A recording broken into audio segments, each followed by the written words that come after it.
நண்பர்கள் அனைவருக்கும் வணக்கம். இன்னைக்கு நம்ம இந்த வீடியோல குடும்ப அட்டைக்கு பொங்கல் பரிசு தொகுப்பு தொடர்பாக மிக முக்கியமான புதிய தகவல் ஒன்று வெளியாகி இருக்கு. சோ அதை பத்தி தான் இப்ப நம்ம பார்க்க போறோம்.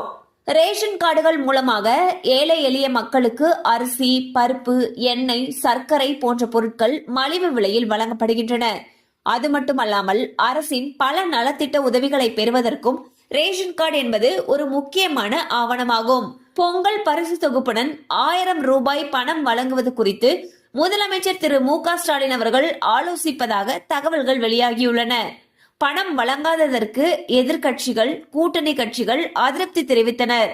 இதனை அடுத்து அதிகாரிகளுடன் ஆலோசனையில் ஈடுபட்ட முதலமைச்சர் அவர்கள் வேறு ஏதேனும் திட்ட செலவை குறைத்து பணம் வழங்கலாமா என்று பரிசீலித்துள்ளார். இது தொடர்பான அறிவிப்பு சட்டசபை கூட்டத்தொடரில் வெளியாகலாம் என்று கூறப்படுகிறது.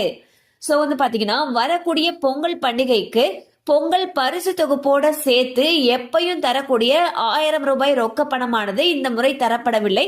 இது குறித்து எதிர்கட்சிகள் மற்றும் கூட்டணி கட்சிகள்லாம் அதிருப்தி தெரிவிச்சாங்க. இந்நிலையில் 1000 ரூபாய் ரொக்க பணத்தையும் பொங்கல் பரிசு தொகுப்போட சேர்த்து வழங்கலாமா என்று முதலமைச்சர் அவர்கள் ஆலோசித்து வருவதாக தகவல்கள் வெளியாகியுள்ளன. இது குறித்த அதிகாரப்பூர்வ அறிவிப்பு விரைவில் வெளியாகும் என்று எதிர்பார்க்கப்படுகிறது.